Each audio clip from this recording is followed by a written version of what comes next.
I am currently very dirty. It has been days since I've had a shower. Been wearing the same clothes for days. Been crashing on the floor here generally. Last night I drank a few beers and everybody was over and we were drinking. And the night before I drank a lot, and that led to me passing out right there on the mattress thing cushion. And then the night before that, I must have crashed on the couch or something. Yeah, I believe I stayed up very late, actually, on the computer, and I crashed downstairs. My buddy has been gracious enough to let me crash and hang. Um, I rode my motorbike over here, I guess it was Thursday evening. We all signed a lease together yesterday, me, him, and another one of our friends, and he lost a pretty good job he'd had, and he got like laid off or whatever, and the company lost the contract, so they had to let everybody go. They paid him. They might have given him some severance pay. They gave him a really nice letters of recommendation. They gave them really nice letters of recommendation. It's funny, I find when I make YouTube videos, I make grammatical errors, and a lot of people do, and it's like, we just accept them because, I mean, honestly, they could be edited out, and I think that we might see that kind of technology become, anyhow. I've been like eating his food. We all signed a lease together, and he loaned me $40 to pay on the deposit slash rent. My rent went up from $250 a month without utilities to like $316. So it's $950 split three ways instead of $750, and we had to put deposits down. And I haven't worked in like a month. I got paid some for some research I did on meditation, which allowed me to spend some money on food and stuff.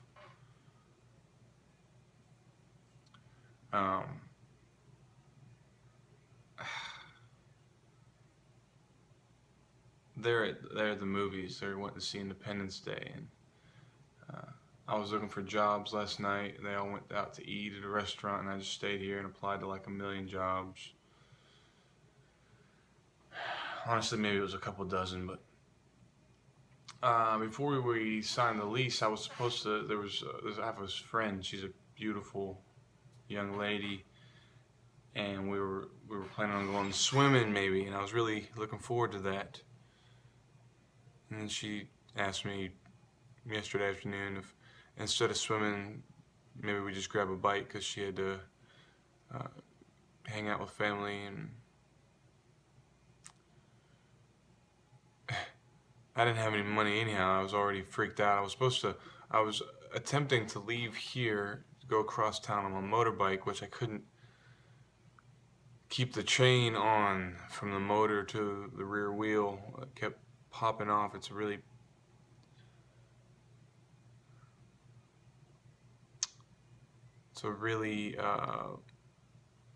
minimal design, may not be the best word. It's not a very well designed device. It's just kind of a device, slap it on a bike, this motor and everything. I think there's some improvements I could make.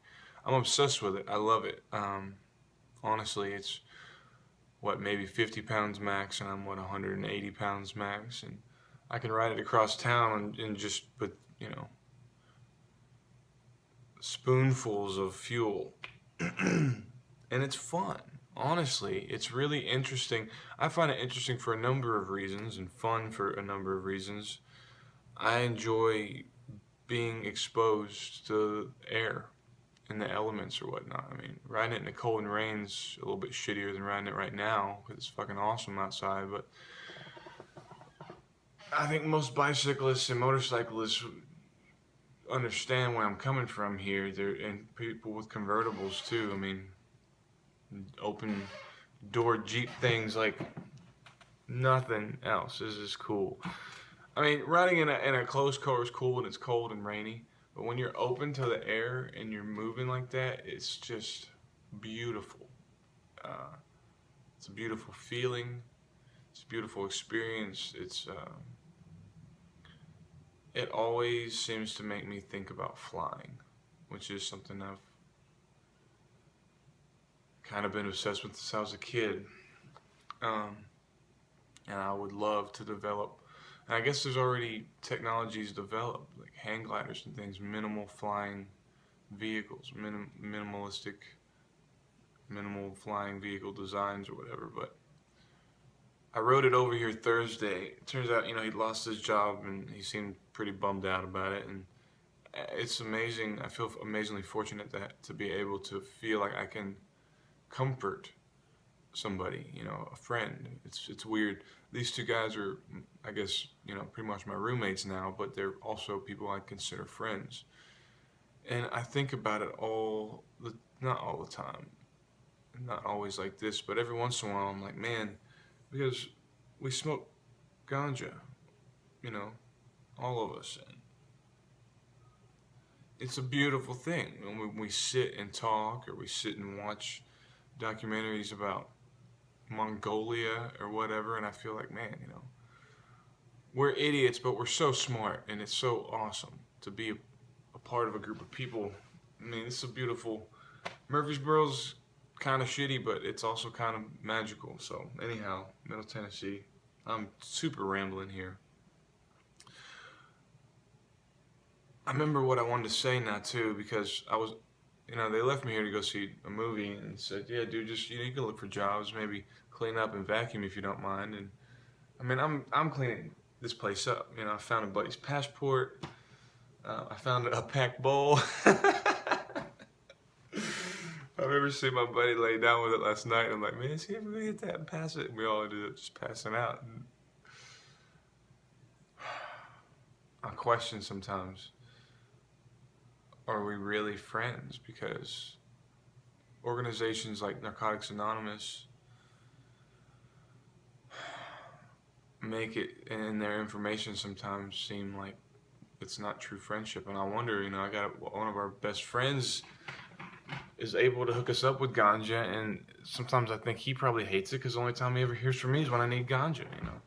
It's not always the case, but it's a lot of times the case. And I've kind of been in that situation. I think I've told this story to people before. The main reason I quit smoking weed, selling weed, I only really sold it once. And it was kind of inadvertent. I just happened to live with a guy who had a fantastic supply and you could get it really cheap, and I had a lot of superfluous income, student loans or whatever. I could get it for an incredibly good price and bulk. And I guess either he ended up running out or kind of knew I was there in the back of his head to direct his customers to, but he ended up sending people upstairs in my room whenever he was out and they needed weed, and it got to a point where I remember I had a lot more money than I was accustomed to having just all the time. It was really bizarre because I guess it was just really easy. I fucking know. It was really easy to make money doing that. You just sit at home and somebody needs some of this and they give you $20 for it, and then that freaked me out. Having that much money that easily, I didn't like it. That's not where I wanted my life to go. Even though now I think it would have been interesting to, give it a little bit more thought, but I think more so than anything, it was people I considered friends were only, like, they become business acquaintances, and I felt like they viewed me as different, and I didn't like it. It wasn't like when I came around, it was Will the friend or the neighbor. It was like Will, the guy who just sells the weed. You sold the weed, now get it, go away. Whatever. You're not. And now that I'm saying that out loud and thinking about it, it's really kind of just blowing my mind. But I need to stop this video so that I can only have a 10-minute video instead of a 20-minute video. I'm probably gonna talk for another 10 minutes at least.